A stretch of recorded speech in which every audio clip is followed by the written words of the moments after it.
This program contains subject matter and language that may be disturbing to some viewers. Viewer discretion is advised. My name is Imani, and I'm Nikki's daughter, the oldest daughter. Grandma! Hold on. It's Mom's dad. Mother. Hello? Hey, Nikki. Since I was like 2 years old, I've been living with my grandmother. My mom, I like for her to be around me. But at the same time, it doesn't work out that way, I guess. My name is Nicole. I'm addicted to methadone,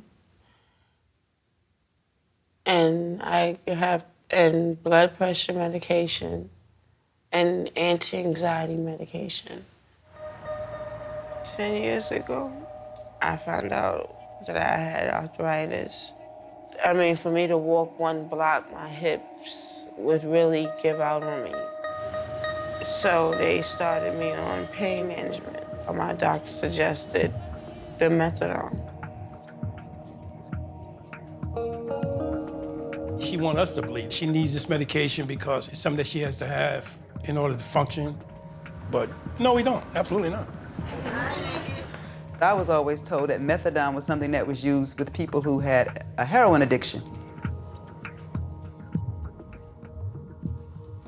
I believe that Nikki went there telling them that she had a heroin problem. I do not believe that she was prescribed that as a pain management. I don't know what doctor would have. Pills is much worse than the meth, my opinion. I personally think it's a feeling that she enjoys. Just took my medication. I'm about to be nodding out on these people. She can't even speak. She mumbles and you can't understand her. She starts to nod off. Like, God forbid, what if she overdoses on it, or the mixture of her pills and the methadone can lead to death. I just want to tell her, like, she's killing herself. And it's really hard to watch. And I pray constantly for her every day. Tell me what I have to do to make this all better, to get my daughter back.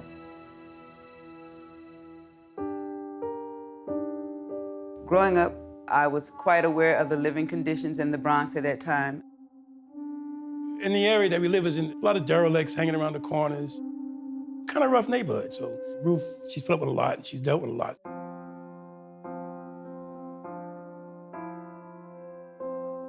She was a beautiful little girl. She was wonderful, and she just always seemed so smart and caring. I just imagined that she was gonna have this wonderful life. And I knew that she would want to be someone who was important, someone who did great things. While my mom was at school, finishing her education, Nikki was with my grandmother a lot of the times. She kind of almost took over. And back then, I was really happy about it because I was still young, so her being there for Nikki, it allowed me more freedom. My grandmother's my everything. She loved me so much. And I think she knew that my mother didn't know how to show me love. So she made sure that she gave me that love that I needed. Nikki was in the Talented and Gifted program. She was in a dance program. I had Nikki in Girl Scouts. It's not just good to be smart, you have to be the smartest. Nikki seemed to really love the fact that she had a little sister. She took care of me, basically. She was the ideal sister. You know, she was always my mother's baby.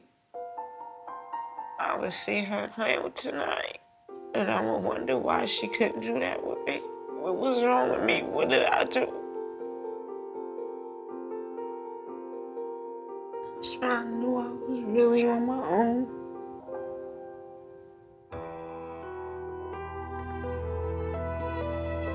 It was a way of escaping. I didn't have to think about my mother. I didn't have to think about anybody. She resorted to staying out in neighborhoods that were horrible. And I couldn't understand, why would you want to go to this friend's house, look at the conditions here, and not be at home? I was using crack cocaine. After you do it the first time there, There's no more good feeling, it's just chasing it. When I really learned that she was using drugs, I applied to get her a scholarship for a drug treatment facility.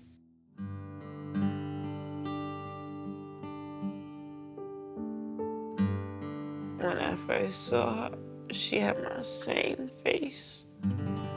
I mean, she was just perfect. And I promised her that I would always love her and I would always be there for her. After the pain medication, and I started drinking again. And I realized that she was using, and she was beginning to be neglectful. And I ended up going to family court, and I got custody of Imani.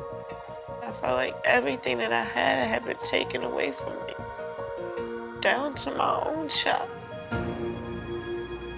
She really spiraled out of control with using drugs. And then I learned that she was pregnant again. Shortly after Nia was born, I ended up having to take custody of Nia. Drug that I'm taking for the physical pain also took away the emotional pain. That's why I continue to take it. She deals with the pain of knowing that her mom, according to her, doesn't love her the way she should. You know, her kids are not with her. I don't really know my mom when she's sober, and I'm really worried that I'm not gonna get to see her sober, that before she becomes sober, she's gonna die.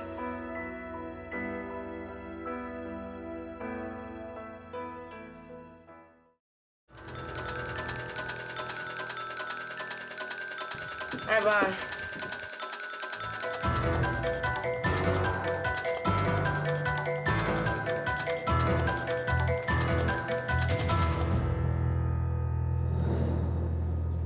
Oh.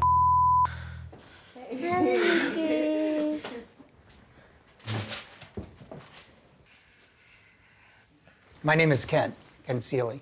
A little overwhelmed with seeing your family here. Well, they miss you and love you very much. And they're afraid if you keep going the way you are, they're going to lose you.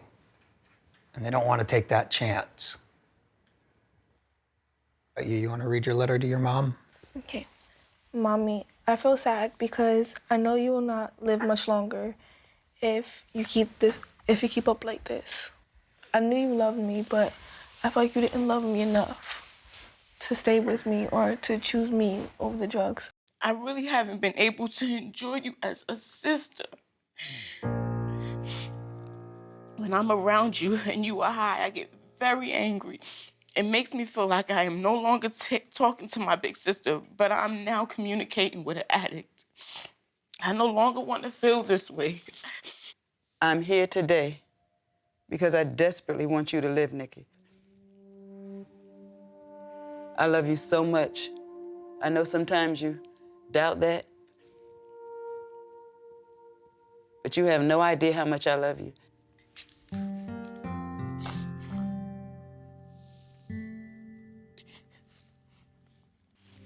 I just can't keep sitting here like this. Well, we're going to go. We just want to know if you're ready to go to treatment. I'll call. Oh, give her a hug. That's exciting.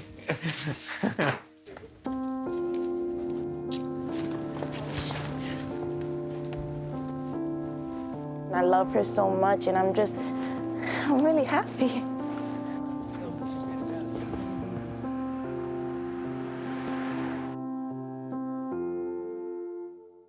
But my main concern is my little girls. I want my kids to be able to say that my mother may have had a problem, but she loved us enough to get herself together. I can't live without my kids.